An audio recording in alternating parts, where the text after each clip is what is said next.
Okay, guys, we are live. Let's do it. How are you doing, Martin? I'm doing amazing. What about you, Michael? So, in a way, I'm excited, right? Because I think we're getting this mic proliferation thing down to Yeah, a science, right? we It do takes a little actually. bit of work. Roberto's in like this real, we'll get to Roberto in a second, but I feel like our guest is in like a super fancy kind of podcast room Mhm. for only like VIPs. They put like the best equipment in the world in there. And I'm afraid he's got a better microphone than we have, actually. What are you Yeah, thinking? yeah. I'm afraid as well. I'm afraid as well. I wonder if that's part of his whole thing, right? I mean, he designed stuff like I don't know, in real time or some such thing. We'll have to figure that out too when we get him on when we get him talking. But he's got an SM7B, right? There's the problem with this. It's on level. But we do have SM7Bs as well. We just prefer this one for this podcast. We do for this. Roberto, how are you? I'm very good. Super excited for this conversation. I'm super excited to have you. And Martin, who is Roberto? What does he do? I think the best way is just to ask Roberto himself. What do you Good think, point. Roberto? Can you give us a little bit of your background, like just to have some context? Is that possible? Sure. I have to say, Michael, that I am in a place that we designed. So, so Oh, wow. it actually is. Well, See? That's so cool. I'm a frustrated surfer. That's the thing that I love to do the most. Surfing. I'm not really good at it, but that's what I love to do. My educational background. I'm a civil engineer, and I did a master's in sustainable building. So I've spent about 15 years of my life doing design and construction in mostly for coastal areas in 11 different countries. That's where I've a little bit of my background, and I have to say sustainability and trying new things has been my passion since early days. Where are you from originally? I am from Costa Rica. Wow. So Costa Rica is one of these places where like I've lived in Asia for 30 something years, right? So Costa Rica is far away. I mean, it's not that far away, right? Because airplanes go fast, but it's just emotionally really far away. But it's one of these places where it's like I've always wanted to go, and I'm gonna get there before I die, kind of thing. And do you still live in Costa Rica now? I do. I travel a lot, but for work, not for fun, unluckily. But yeah, this is home. It is, but you've worked in 11 other countries. What were you doing in these other countries? Sustainability consulting mostly for projects for different commercial and hospitality projects. Yeah, And we're and doing what gets you interested or involved in sustainability? well. I don't know. When I was studying civil engineering, I always thought that I wanted to have a company that will have like a saying that to build without destroying. I was looking at construction, and construction was about destroying and destroying and destroying. Yeah, it's building, but at the same time, you're destroying the environment. So I wanted to find a way where you could build in harmony with the environment and hopefully make it better. And then I found about this movement called sustainable building and fell in love with it. And it's kind of like I believe sustainability is not enough now. We have to go into regeneration, which is what I call making our handprint bigger than our footprint. So that's Wait, so what does that mean exactly? Making our handprint bigger than our footprint. It sounds very have a interesting. bigger positive impact than negative. It's impossible to not have a negative impact when you're doing construction or renovation or whatever. You're always consuming materials and using space that in the past was untouched areas or stuff like that. So how are you going to make that what you're building is going to have a bigger positive impact in the community, in the society, in the environment, in the different areas, and have a makes financial sense? All this should be positive to make our building have a positive impact. So tell me if I have this right, though. I like this idea of our handprint should be bigger than our footprint. So to me, what it says, and tell me where I'm wrong or if I'm right, is that when we walk around, just by definition, we're leaving footprints everywhere, right? And we kind of can't help it to some level. Like you said, building is about destruction at some level, right? Any kind of construction. But if Mm-hmm. we're proactive, right, like we do like on the green for a golf tournament, we can like pat it down and make it better, right? And then maybe fix some of the stuff that we've destroyed so that the surrounding area is actually better than it was when we got there. Does that make sense? Exactly, exactly, and Okay. it's a bit about being wise. I have to say it's not difficult. Just make your decisions correct and build the right things. It's like measure twice, cut once, right? Yeah, I like it. Do you think there's something about growing up in Costa Rica, and again, tell me where I'm wrong, which is just physically so beautiful and has gorgeous coastline, that is kind of embedded in the way you think about how beautiful the rest of the world should be and should be maintained? Does that make sense? Yeah, I believe so. Yeah, I was lucky to grow up here, and I think being surrounded by nature, and it's been a country that for several years have been protecting the environment more than most of the countries, and that gets embedded in us since we're in elementary school. So I'm sure it is part of it. What so you said you were doing consulting in like 11 countries, but now you've started your own company. Yeah, can I ask you, where does this name Pancake come from? I'll have to say that the name came before the idea. I've always wanted to name a Let me guess, business you woke Pancake. up, it was Sunday, you're just starving, you're like, what are we having for breakfast? Somebody said pancakes, you're like, that's done, now we just need a company. Is that the way this works? Exactly, something like that. I think who doesn't love pancakes, right? Or like we have to do a business in construction that's named Pancake, and that's like. But then it came like one day when we were thinking about this idea. Like, yeah, it's as easy as flipping a pancake. I was like, that's where we're going to have name. This is the company that we will name Pancake. I love it. But it's interesting that it's in English, unless you did, because what's the native language in Costa Rica? It's Spanish, yeah? Spanish, yeah. Right? So did you think about it in Spanish and then go, it's going to be global, so we have to call it Pancake, or were you just sitting around with your buddies and your friends going, we're going to call this thing Pancake? You know what I mean? No, it was Pancake since the beginning. That's such a cool name. I really love it. It It's really so is. funny. I'm glad that you didn't go with waffles or like bagels. Like it just would have been very different. I don't That'll know. be the next company. Yeah, maybe. Had you, is there like entrepreneurship in your family? Do you know what I mean? Because going out, and Martin and I talk about this all the time, like going out and starting your own company, it's so non-trivial, yeah? Mhm. Well, yeah, maybe if I look, there is some entrepreneurship in well, yeah, a lot of entrepreneurship in my family. My direct family, I come from a family of doctors. My mom is a plastic surgeon. My dad is a psychiatrist. My sister is a surgeon. So it's a lot of doctors in my family. I went to med school for a year and then quit. It wasn't my thing. but but yeah, but then if I go like to my extended family, or there's several people that have their own businesses, and I might say like my mom was always pushing for, yeah, do what you really love, but do it right. Do what you really love, but do it right. And you keep saying we. Who are the other people that are involved? So we're a team of 16 right now, Oh, wow. and we are three co-founders. So the 16 of us work extremely hard. It's been crazy, and I'm sure we'll talk about it on how we have been stretching those dollars. But the Pancake was founded by three of us. It was Maria Jose Castro, Alfredo, and myself. We have been really good friends for about 8 years now, or 10 maybe even. Oh, wow. But we met professionally first. So Maria Jose used to manage a sustainable boutique hotel operations company, and she hired a company, the company that I worked for, that did sustainable project management, to project manage some of their projects, and that's how we met professionally. Yep. Then that other company, its name is Fera, we hired Alfredo's company. He does graphic design to rebrand our company. And then I met Alfredo, and he's a pretty cool guy. And I really think Maria Jose is a pretty good lady, so you two should meet. So I introduced the two of them, and all of a sudden Maria Jose was hiring Alfredo's company to do the rebranding of her hotels and all that. And from that, a WhatsApp group came up where we were mostly sharing memes and jokes.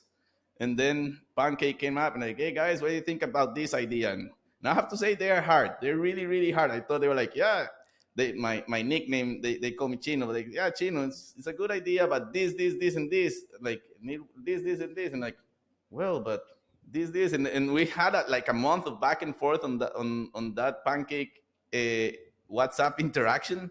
What was, And then both of them said like, we're in, let's do wait a it. second And though. I What have to was, say the three of us were in comfortable positions in for the sure. companies we were.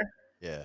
But there was I don't know, like a force calling us, like, you three have to get together and do this. And so that's when we co-founded Pancake, the three of us together.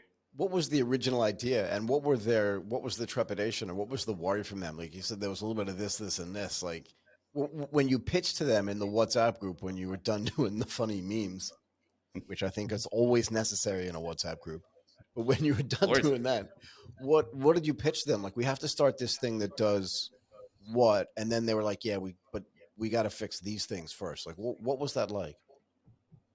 So it all started in the pandemic, right? When we were sent to work from home. Yep. And I work in construction. I'm used to be always on the job sites, and all of a sudden I'm sent to work from my home, a pretty small apartment in the city that I used to sleep 1 or 2 nights a week, and then I'm stranded there. I like the living room. I didn't like anything else in my apartment. So like, okay, I'm gonna be working from the balcony, and I hated the balcony. So spent the whole Sunday trying to redesign it. I tried to do it by hand, tried to do it on the computer, and couldn't make it. And I had the idea very clear in my head. So I called a friend that was working at an architectural firm, and I was like, "Hey, Oscar, will you please help me? I just need a quick visualization of what I have in my head, so I can take it to the woodworkers and metal workers here, and they'll make this place look much better."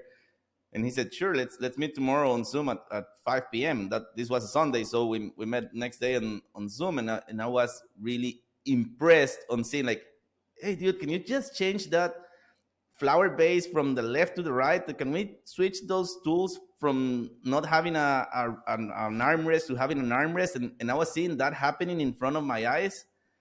Being in construction for 15 years, usually that used to take at least 4 weeks of back and forth. But yeah, I have to take this back to the drawing board and present you new ideas, back to the drawing board. But then I was seeing those changes right in front of my eyes. And by the end of that, like, we were there like for an hour and a half, and I was like, "Yeah, send me that. That's everything I need." And they're like, "No, you're crazy. This is 20% of the work. Now I need to fine tune these renders." I'm like, "I love those renders. Just send me that, and I'll bring it to the guys, and I'll get done." And he's like, "No." I was like, "Dude, this is Pareto's law. In 20% of your time, you did 80% of what I needed." So having been in design and construction so for so long, knowing how long that takes and how expensive it is, usually like the cost of one visualization is pretty high. I was like, "Well, I think there's an idea here."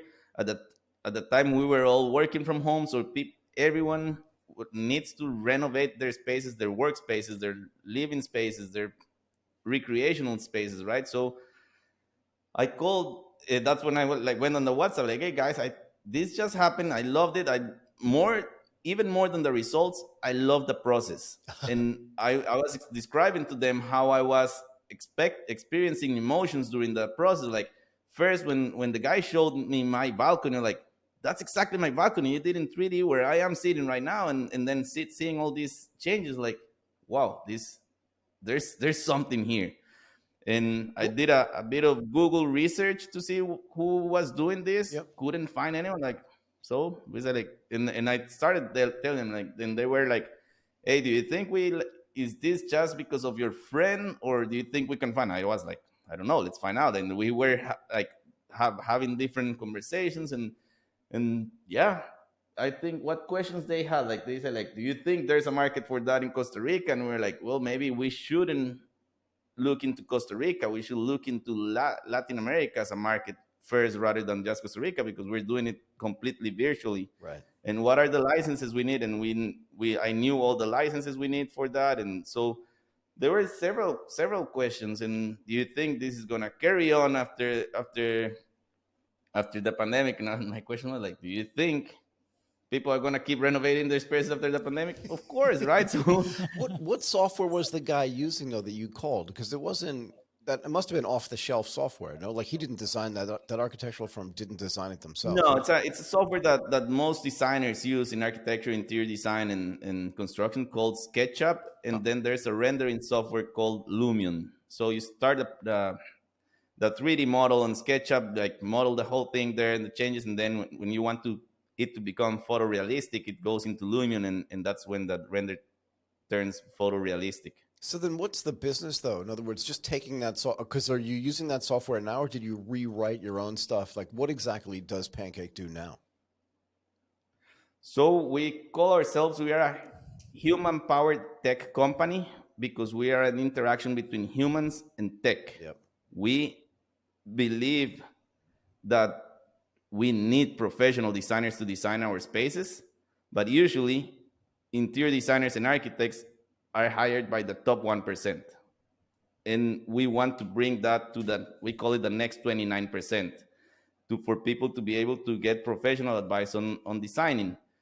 So what our software is doing, it's you just have to take 1 or 2 pictures of the space you want to renovate or do, one measurement, because with that measurement we will be able to scale everything in that picture. We'll be able to do that 3D model, so that when you jump into the code with the professional designer, everything is ready and you'll be able to start seeing everything in 3D and do the changes that you want. What are we doing with what our software does? It ends up being, I'll have to say, I'll go back for a second, because initially we were just going to do this renders, photorealistic renders of the space. But on the first beta sessions, people were saying, I love it. Will you tell me who can build this for me? Or where can I find this sofa? Or we're like, right, yeah, I can do that easily in Costa Rica where I've worked, right? And I have some contacts. But then when there were people from other countries doing it, I'm like, no, I don't know how to do that. But let me think. So I have to say, early in the process, we had to pivot based or add service based on the feedback we were receiving. And it was like, now what? The now what was when we turned into a tech company. Because what we did is that we are integrating what's the budget that you have to design your space. I don't know if you've gone through a interior design or architecture design process. At least in my experience, in these 15 years, they're always over budget. You give your expected budget to the designer, and 99.999% of the times they come over budget, right? Please. I built a house in Tokyo, and I love my architect, and his wife is the interior designer. I love them. They're still friends of mine. I built this house in 2006. So it was like 15, 16 years ago. I love them. They're still my friends. But the budget they gave and the budget that we paid, it was like in 2 different universes. Yeah, that's a very, very common story in design in general. So now I was used to it, and I was working as a project manager. It was always giving me headaches. Like, how do we get this budget to the target budget without affecting the design, right? Mm-hmm. So that's where we started developing, like led by Bruno Carboni, who's the guy that's leading all the tech part in Pancake.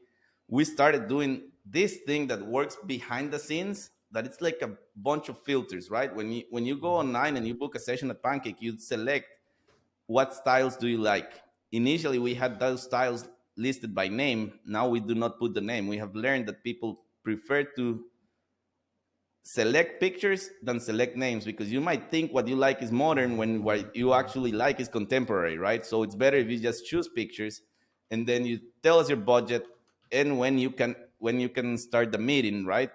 When do you want to have the meeting with the professional designer?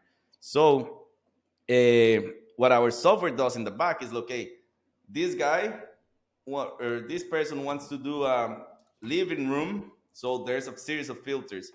They want to do a living room and they like this style. So they saw their filters, and this is their budget. So to our designers, it's much, much easier because they already have a filtered set of options that they can use for the design, rather than using a $10K sofa for someone that has $3,000 to renovate their living room. They will know that the sofa should be in the $1,500 range because they need the coffee table, they need the rug, they need the artworks that go on the wall, right? So our software is integrating stores, actual stores. Right now we have like, I think almost 20 partnerships with different stores into our marketplace, and we call it, we're like the Expedia for furniture and other and home renovation or office renovation, like commercial renovation, because we're connecting our software to the stores, making sure that the furniture is available, that it's available to be delivered where you live, and that it's on your budget. So This all is that is what the software is doing, this is so cool. telling that this. Sorry. Yeah, this is so cool. Sorry to interrupt you, but I love this idea. To me, it sounds like e-commerce has a service. Like you don't only go to the store and shop for the furniture. You had a complementary service to that, and I don't need then to go to the shop. I just buy everything through you. So I think this is super cool. I think this idea of e-commerce as a service, and I'm kind of thinking like, how can we apply that to every type of e-commerce? Basically, maybe that's I don't know, maybe a new way to do e-commerce. I don't know. Yeah. Well, it's completely vertically integrated, right? In other words, you have the space, there's a design aspect to it, there's a rendering aspect to it, and then there's the e-commerce aspect of like you need all the stuff to do it, all the materials, all that kind of stuff. It's very nicely vertically integrated. And Martin, you're right. Like you could do this for clothing, right? Where you figure out a way to do the rendering on you, and then you just go buy those Levi's or you go buy those Nikes or whatever it is directly from there, right? I mean, that's got to be super cool, no, Roberto? Correct. I have to say, one of our advisors, Aaron, once told us, like, look, this, if you're getting into startups, because we're coming from lifestyle businesses, you have to see it like a movie, and you have to understand what you're doing frame by frame. You have to know every single frame of your movie and how it is working. So we're still dedicating much of our time to understand everything. And we know it's really cool because even though, and I'm going to use you as an example, Michael, you had this, this amazing friend of yours, architects that designed your house. But I'm sure that when someone shows up to your house and say like, hey, Michael, I love your house. Who designed it? You'll say like, yeah, this house was designed by X, Y, and Z, but this, and Ricardo this were my Tassano. ideas, right? Yeah, but this is such a great point because the kitchen that we built, and if you go into the house, you'll see it, like we literally measured how wide like I was and my wife was, and how much space we would need in between where the counter was going to go and the refrigerator. I'm not kidding. We measured the spoon sizes so we could get the drawers just right.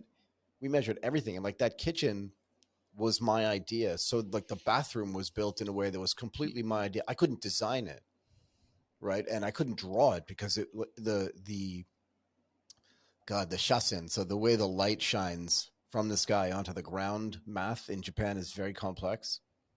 So it took them days and days and days of rendering and re-rendering to figure out how to like make those rules fit.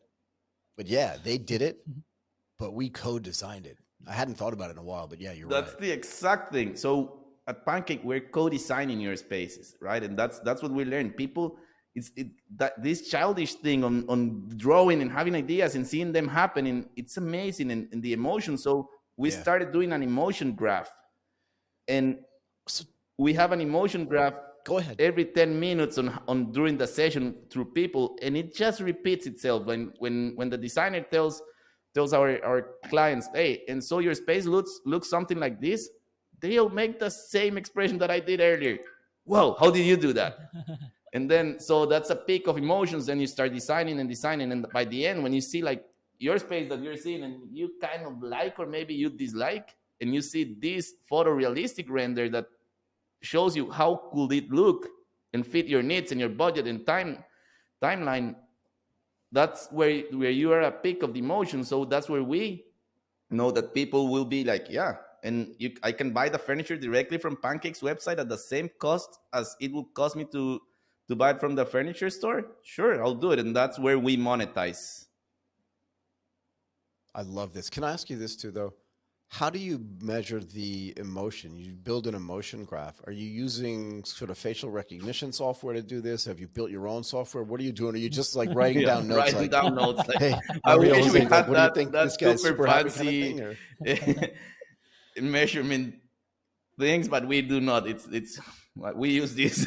It's just our eyes and looking at people and hearing at people. And then I've been like the three co-founders. We've been calling most of the people that have done sessions. We have done over 500 and something sessions already to get feedback from them directly, and we have been receiving that in several people. Do you feel like now, because I love this idea, you mentioned it before too, like it's human enhanced, right? I think that all technology superpowers humans. It doesn't replace humans, and we can spend hours talking about this. But do you get the sense after doing 500 of these and interacting directly with the people that are building while they're renovating it, not renovating, but while they're designing it in real time, that you can get a sense without even asking them, are we getting closer to their design, what's the word I'm looking for? Their design framework, their design ideal. Are we getting further away? Are they? Do you know what I mean? Just by being able to, and maybe your dad's experience as a psychiatrist comes in super handy here. But you know what I mean? Like you can feel it, can't you? Completely, and you start seeing trends very easily. Even though we do not have, we just have done like 500 and something beta sessions, where we already Right. see a lot of trends and that are happening, right? So, and we're capturing all. Like what? Like what are you seeing? What kind of trends? I'll give you an example on living rooms. If you use a gray couch or a gray sofa with a mustard colored pillow, 95% of the people are gonna love it, right? I love it. Go ahead. And stuff, and you add to that a rug that it's a neutral color, and people will love it, right? And then you add the colors through the throw or whatever, and because it's, I think what we have our brains trained to like. And then, so, but there's always people that they want the purple sofa with the yellow pillow, and that's okay. We can do that as well. We will fit your needs, but we start seeing like what are the trends that people like the most, what are like, and also people are giving us access to their homes, to their workspaces, to their where they spend their time, and telling us how they use those spaces. So all that data we're gathering will be able to tell you, okay, in Hong Kong, because we've done some sessions in Hong Kong, these are the trends that are happening right now. But in LA, these are the trends. And in New York, these are the trends. We will be seeing how people are living and using their spaces. And that data, for me, it's invaluable. We will have so much information Completely. to. And how can you use that data? Like, what can you do with it? Well, I have to say we can tell the furniture makers and the art people and everyone what That's are exactly what I was people thinking. looking for. We are also Yeah, you can already help them seeing what design are the furniture. best sellers and stuff like that. So Yeah. That's really cool. And I think the human part of this is very important as well, right? Like, I don't imagine a software where people could design their own by themselves, for example, without No way. without someone, a designer, doing that with them, right? I think this part of having a designer on the call, like building and co-creating with them, I think is super, super, super important, and a lot of value. Am I correct? correct, because there's other online services, but it's like the typical way. You send the idea, they go back home, send you the ideas, they go back home, like kind of like. But this, you're doing it live, like you're seeing the changes. And at the beginning, we were like, well, how is this going to look like?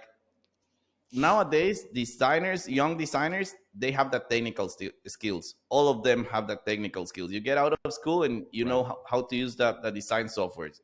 If not, I don't know what are you doing there, right?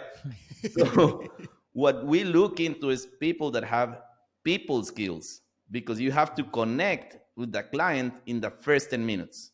That's how we have. Yeah. If you do not connect with the client and understand and make this personal connection as you did with your architects, Michael, it's not gonna work.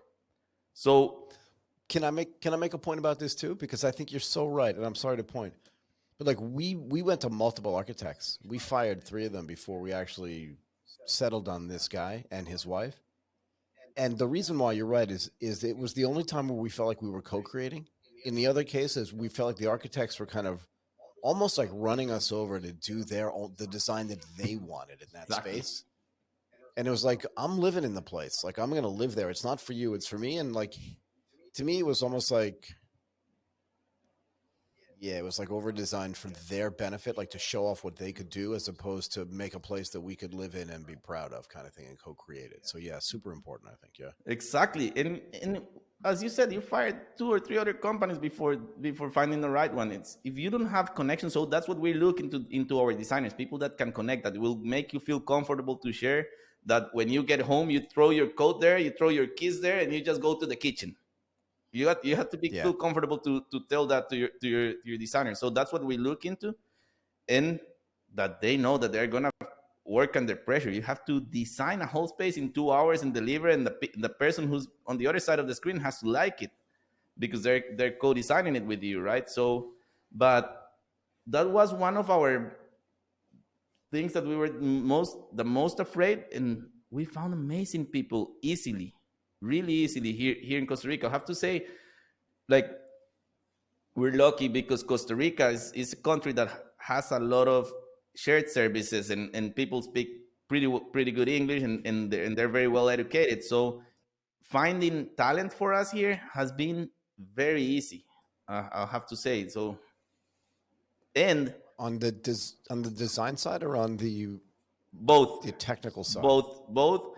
The tech side has been a bit harder, because there's a bunch of tech companies here in Costa Rica, and like, as soon as you know how to program whatever, you're hired. Like, the market's super hot here, so that has been tougher, but there's still a lot of talent. The other thing is sorry. No, I was going to say, what's the population in Costa Rica? It's a bit over 5 million. So it's a small country, though, right? So most of your business is inside Costa Rica or outside? It's like Pancake. Yeah. It's 100% for the U.S. market. It's a U.S. company for the U.S. market, operated from Costa Rica. That was part of the story. I didn't finish. How does that work? Sorry, go ahead. How does that work? So, as I was telling you at the beginning, we said, like, well, maybe we aim for the Latin American market, and then we thought, like, the effort is the same for the Latin American market, or go to the US market right away. And what's the difference? Because sometimes maybe as Latin Americans, we believe, like, no, going to the US market has to be super hard, and we're like, the effort is the same. We're already doing it. Let's do it. Yeah. And the logistics in the US and UK and European countries is much, much better than in Latin American countries. And when we pivoted from just being a rendering or design company into giving you the whole answer and being able to buy the furniture, we needed to go into a place that had good logistics, right? So that's when we decided to start to open the company in the US. We have gone through several hiccups that have been a lot of fun and learning curves, but yeah. So that's when, about a year ago, we started a little bit over a year, like 14 months ago, we started the business in the US. It was like really hard to get the company going from like, to get the company formed from Costa Rica to be formed in the US. We were using some of the online platforms, but yeah, it took some time to get that going. Funny story was, I was in Miami, and I went to a bank there to open the business account, and I was with Alfredo. So we were like, hey, Alfredo, let's just walk into this bank branch and try to open a business account. I've been known for being super stubborn, and I learned that Alfredo and Maria Jose are extremely stubborn as well. So Alfredo and I walk like this, like all happy into the branch, like, hey, so what are you here for? Oh, we want to open a business account. Do you have an appointment? No. Do you need an appointment? Yes. Well, but let me see. I think my it was like 10 a.m. My 10 a.m. appointment didn't show up. So are you an appointment to open a bank account? Anyway, I know that, but why? It's a bank account. Sorry, go ahead. Exactly. But then they say, like, so what are you Americans? No. Is the business based here in Florida? No. Do you have social security numbers? Well, I do, because I went to school in the States, but Alfredo does not. The guy was like, oh, why did I say yes to these guys? I have to say, like, after 3 hours being there, we walked out of the branch with our business bank account that it had been really hard to open online in other banks. And I was like, Kevin, I promise you that when we do the IPO, we're going to mention you. Kevin's the banker guy. Kevin is the banker guy, yeah. That is so funny. It took 3 hours to open a business bank account. Well, we thought it was going to be impossible, but we were super happy, I have to say. So tell me, where did you go to school in the United States? Colorado State. Colorado. Yeah. Great. So you open a bank account, but like, what are the other things you have to deal with? I mean, you're living in Costa Rica, which I get completely. Like, half the world would, if they knew what Costa Rica was, would want to live there and run their company in the United States because it's got to be a great place to live. But like, are you flying back and forth all the time? Like, what are the logistical problems that you run into because you're there and all of your stuff is in the U.S., right? Are you have a Delaware corporation? We are a Delaware corporation, correct? Go yeah. Well, I thought initially that one of the main issues we were going to have was our accent and people not liking to talk with our designers that have an accent. Hasn't been an issue at all. So I was like, well, I was impressed with that. But mainly, like, I have to say, meetings with accountants, meetings with lawyers, all that. I'm a little bit old school in that. And Maria Jose and Alfredo as well. We like to go and sit down with the person and understand and sit around a table and understand how things work. We are very meticulous on those things. So the fact of being in Costa Rica, we have been having to travel a lot to go to meetings because that's the way we believe in doing things and making connections. Also, when you get as a furniture store and you get an email from someone called Roberto, Maria Jose, or Alfredo from Costa Rica trying to get a partnership with you for a company in the US, they're like, what are these guys doing, right? But so that's where the stubbornness comes up and we keep going. Hey, I sent you an email a couple of days ago. Hey, remember, we want to do a partnership. Okay, guys, I'm going to give you an hour. And then when we explain, they're like, oh, we want to be partners in like store partners in what you're doing. Wow. So this is the other question, though. You know, again, the accent with her that I'm indifferent, right? It's just like, can you communicate in English, which you can easily, and all of your partners can, right? But what is it like? Like, what does it take to get the partnerships over the hump, right? So obviously they see an email from somebody in Costa Rica and they're like, sure. But once you get on the phone, you talk to them, you're meticulous, you go through all this stuff. What is it that hits them and they're like, oh no, we have to do this? Like, do you sell them the whole Pancake thing? Do you know what I mean? Yep. When they see the platform, I think that's amazing. When they see what we have done on this interaction, on human tech interaction, and you're seeing your design happening in this part of the screen, and next to it, you have a rectangle that shows everything that has been used in your design. From what store, what's the price, and its availability. So they go like, oh yeah, this is immediate. Like, you can just buy it. I don't know. I'm sure it has happened to both of you, but buying furniture is super frustrating. And add to it, buying it online, it's even more frustrating. You don't know how that couch is going to look in your space, if it's going to fit or not. But then you see it on a render and you can buy it right there. There's even, if you Google it, there's a trend called the frustration of buying furniture. So we're removing that. Was this one of the memes you had in your WhatsApp group? Yeah, exactly. I'm kidding. Alfredo is a funny one. Oh, you have to meet him. I'm sure I'd love. We'll have him on the show next. Actually, not a problem at all. But this is interesting. So when you do the demo for people and they see it, because you're like, yeah, partnership.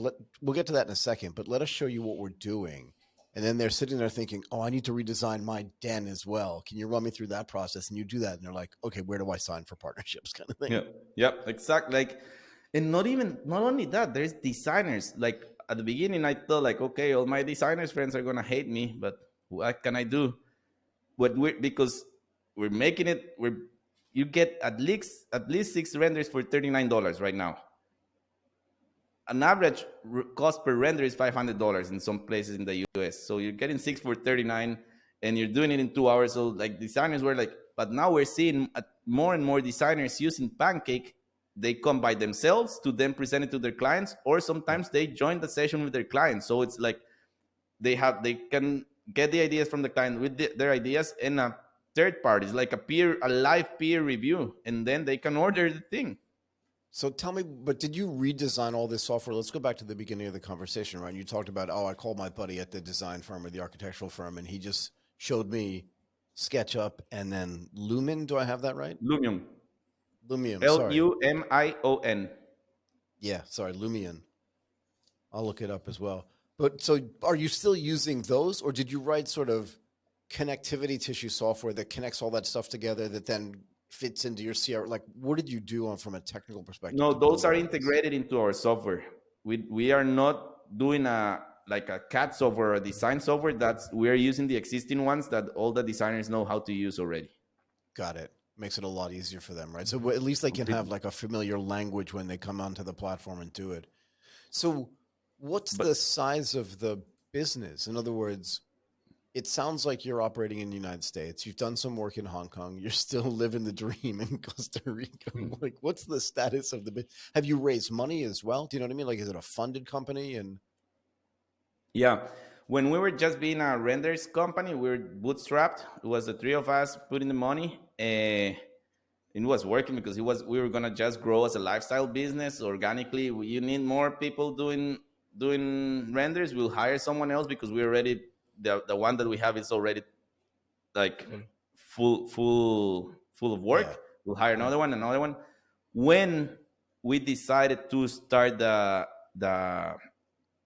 marketplace, the whole thing changed, and that's when Bruno came into the team because, like, it's funny, but we're a tech company and none of us had like a lot of tech experience. Alfredo was the one that had the most. So Maria Jose was really good friends with Bruno, and she's like, I have a good friend that will be able to help us. And we're like, Bruno, what do you think about this? And he was like, guys, and yeah, let me see. And all of a sudden he was all in, and he's the one that's been leading the whole tech part, software part. And we're like, okay, Bruno, we know you tech guys are pretty expensive. We have been bootstrapping this, and we cannot pay your salary yet. We're gonna go and raise some money. If we raise that money, we'll pay your salary. If not, this was a bet from your side. And he was like, I mean, guys, let's do it. And we are super grateful that he was that way, because the way he has led the team and what the tech, we call the tech team and design team, it's like the two teams that we are at Pancake. What they have been able to build with very little, it's crazy. It's his whole team, and he's been leading it. So at that time, we were like, okay, let's go and raise some money. We thought we kind of knocked on a couple doors. I was at the time still working for project management, and I was going to a friend's party, a friend client party in where is this, in Newport. Right, so I flew there. I was on a train from New York to Newport. Wait a second, Newport, Rhode Island? Correct. For people that don't know what Newport, Rhode Island is, you may want to explain like what kind of place this is.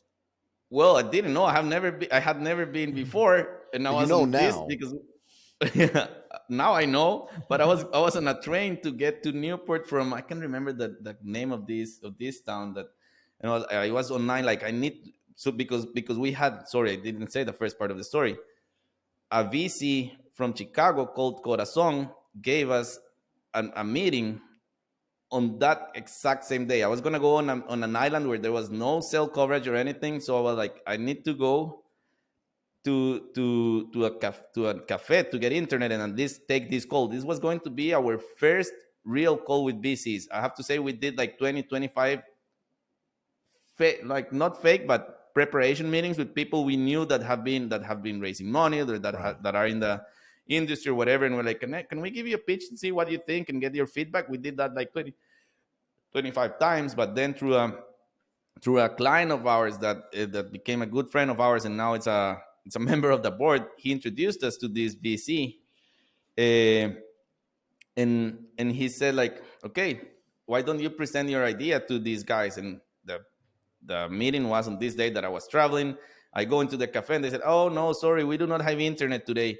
You have no idea how nervous I was. Like, this is the most important call in my life so far, and there's no internet. I thought the US will have internet in every corner, and now so it was like 5 minutes before the call. I see a real estate office. I knock on their door.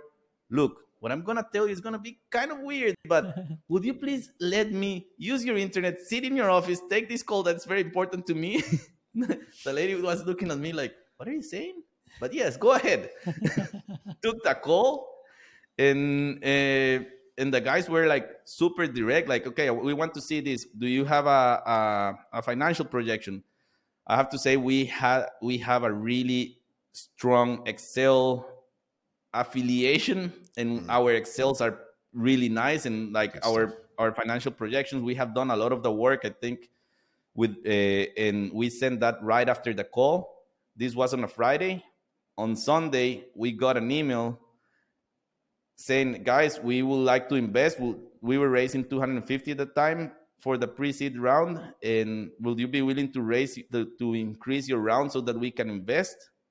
I have no idea how our WhatsApps went at that time. Like, hey, they want to invest. What should we do? We don't know what to do. Like, we're trying to text people that know how to do these things. And what's our valuation? What is going to happen? We're completely lost, right? It was the first time, and we said, like, they told, yeah, say yes, and then you'll figure it out. And then that's how Corazon led the pre-seed round. And I have to say, with them, we thought it was about the money, sincerely.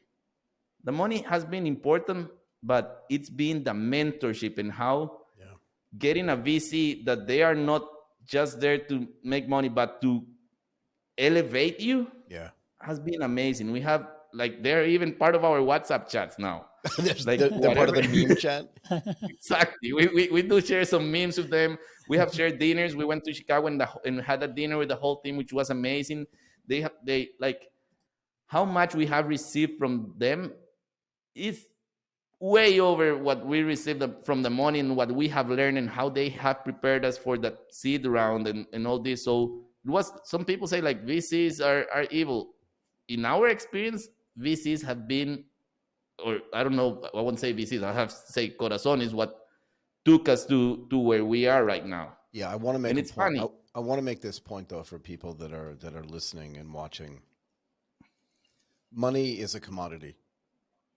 And this idea that your investor should also add value, that you should do as much due diligence on them as they do on you, is very important. And this is the perfect story to sort of illustrate that getting $250,000, it's all hard work to raise money. Yeah, so it's not easy, but getting the right $250,000 is better than getting $500,000 from somebody who's just going to try to crush your, like, it's just, there's no comparison. So the fact that you've had a good experience is actually kind of neat.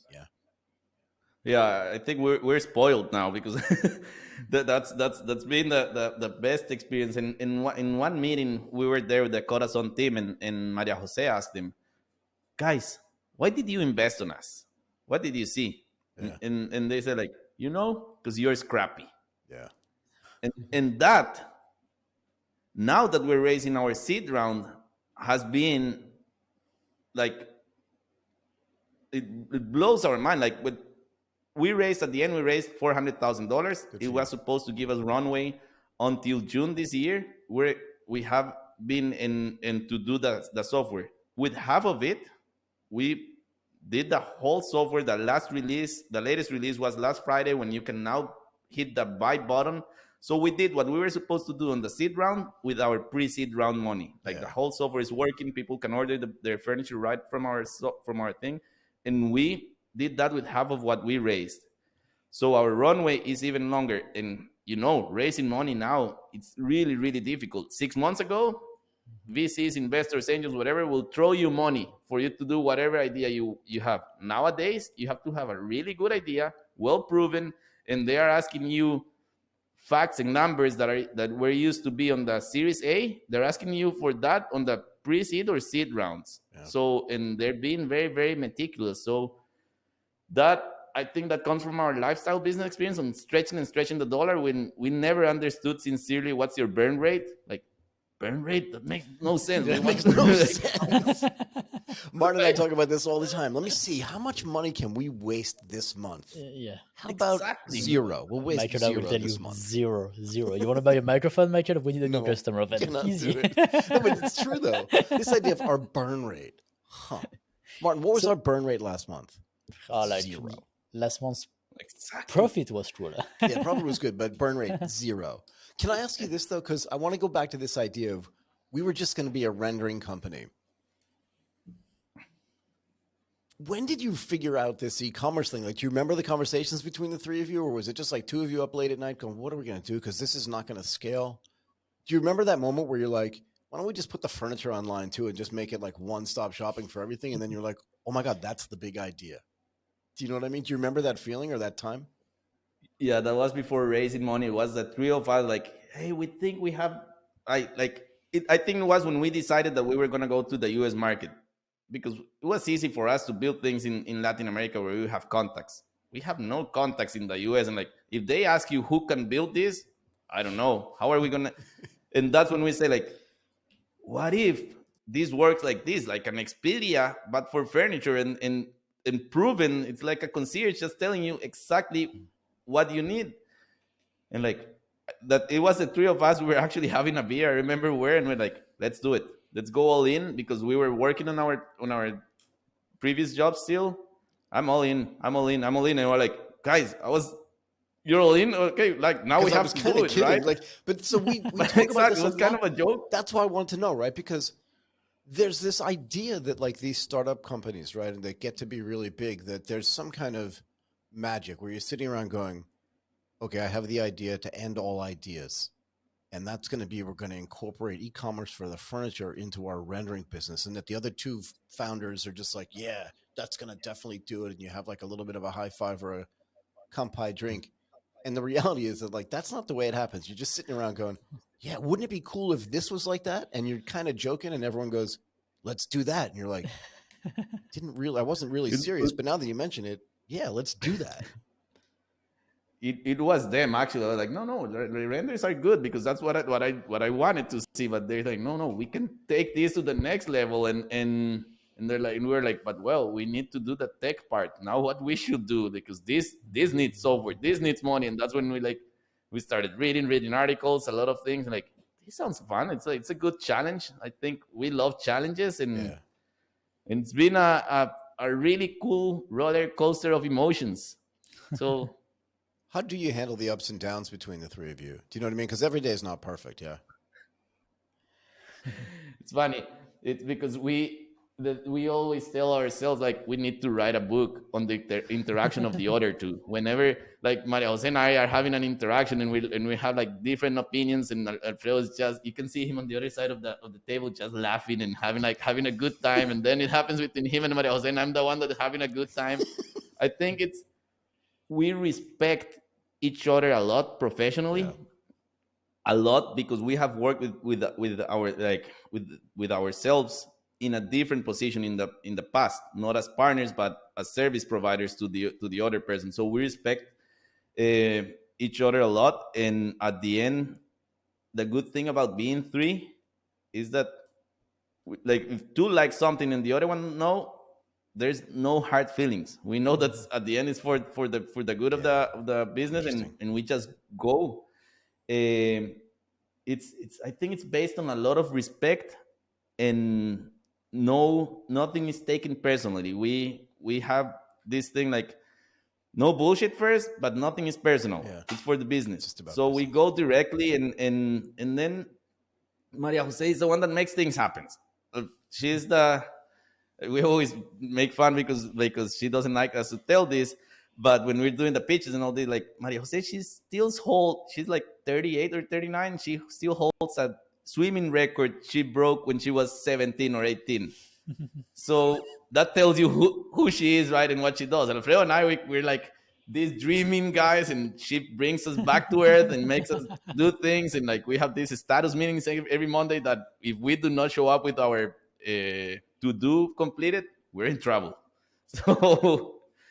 So that's I think that has been the key, that we're all very different but with the same purpose. We lost him. We did. And respect. No, he's back. Okay, you're back now. We lost you for 1 second. Me? Oh, sorry.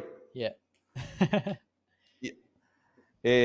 Yeah. So I think it's that profound respect and nothing taken personally between three of us. It's more for the greater good. as you're growing, and it sounds like it's been a good growth experience for you, even if it's not like a one-way growth, like up and to the right. What's your biggest concern as you start to get bigger and hire more people? You go from 3 people to 16 people. You're managing a business that's in the United States, but you're doing it from Costa Rica. Like, what is the biggest concern when the 3 of you get together, or your other management team people get together? You're thinking, okay, we're going to get to a point where we have to solve for this thing. Like, what are you worried about? Okay, I think my there's two. One is how we're going to make our handprint bigger than our footprint. We do not want to have this business if it's not going to have a positive impact. Yeah. So we want to make sure that you're not only this redesigner or your space, but you are going to do it the right way, the right furniture that is being produced by the right people and in the right conditions, with the right materials that are not going to affect your health and that are not going to affect the environment. So that has been one, and now we are developing what we call an ecological footprint calculator, so that we will know what's the ecological footprint of your design by the end of the design, and we will be able to compensate it and have at least a 0 ecological footprint. Hopefully in the future we'll have a positive ecological footprint. So that's one, making sure that we're doing good through our business. And the other one is keeping the company culture.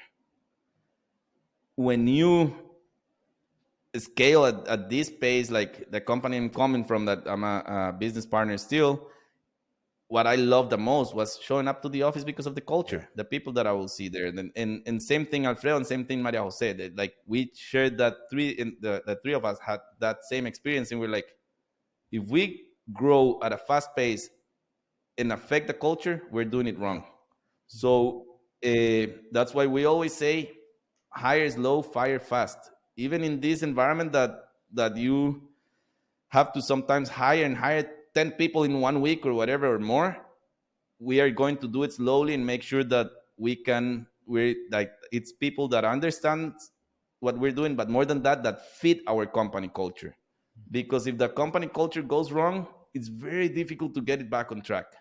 So that's part of what that's one of the concerns that we have been making sure that we keep it. As we grow, we keep the culture. Yeah. It's great. Like, we're friends now. We're 16 like for the past 3 months, and we had, like, we call it Pancake Office Day because most of us work from home, but we have to go once a month to the office. And even there's one guy in Argentina and one guy in Nicaragua from the tech team. They're already making jokes to the other workmates there that they have never met in person. So that company culture is key for us, and as we scale, we need to keep it. If not, we're failing. Okay.